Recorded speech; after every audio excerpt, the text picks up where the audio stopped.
Біздің бабаларымыз кезінде өздерінің міндеттерін атқарып кетті.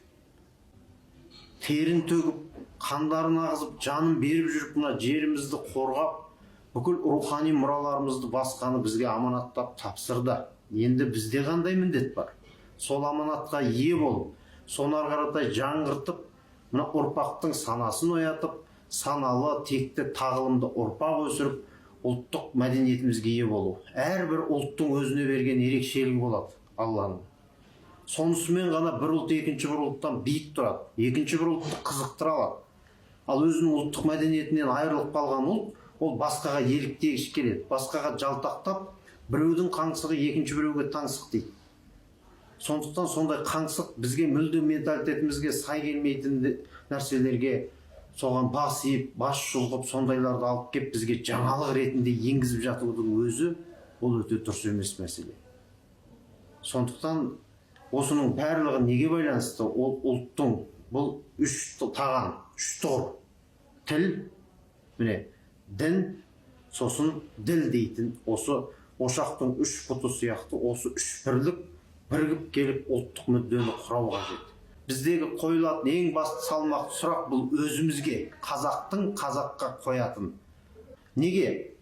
Өзіңнің қандасыңмен бір-біріңнің тіліңді түсінбей тұру деген өте аянышты хал. Қазақ бола тұра екі қазақ бірін-бірі түсінбей тұр. Сыртынан үшінші біреу көрсе таң қалады. Ой, сұмдық, мына қарашы, қазақ екеуі де, бірақ бірін-бірі түсінбейді. Осы жерде осыны бөліп тұрған не? Осының бәрін білдіріп тұрған ол тіл.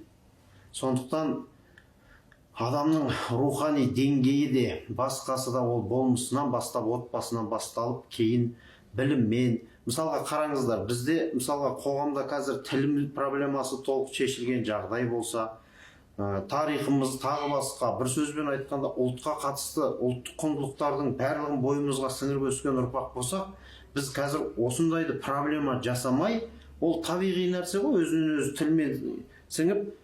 Мен бағана айттым, анау кішкентай балаларды қарап тұрсаңыздар, әлі тілі шықпай тұрған баланы қарасаңыз, бірінші болмысы қалыптасады.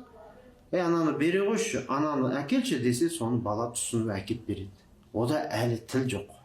Көрдіңіз ба? Осы жерге мұқият мән берсек, ата-ана қалай сөйлесе, қай тілде сөйлесе, бала сол тілде сөйлейді. Бала қай тілді біліп өссе, соған меңгеріп, қай тілде ойланып, қай тілде түс көріп өссе, ол сол тілге ұлтына қызмет етеді. Тарихта небір тәсілдер бар. Мәселе түрде емес, мәселе тілде. Болмысын қазақтандырып, тілін қазақша шығарған қандай ұлттың болмасын ұрпағы, қай тілде тілі шықты, соған қызмет етеді. Қарап тұрсаңыздар. Сондықтан бұл тіл мәселесі қоғамдағы өте күрделі мәселе. Менің осы жерде бір ауыз, бір шумақ сөзбен, өлең шумағымен мен осыны қорытындылаймын. Ей қазақтың баласы, қазақ тілін құрметте, білмегенді үйретуге міндетте.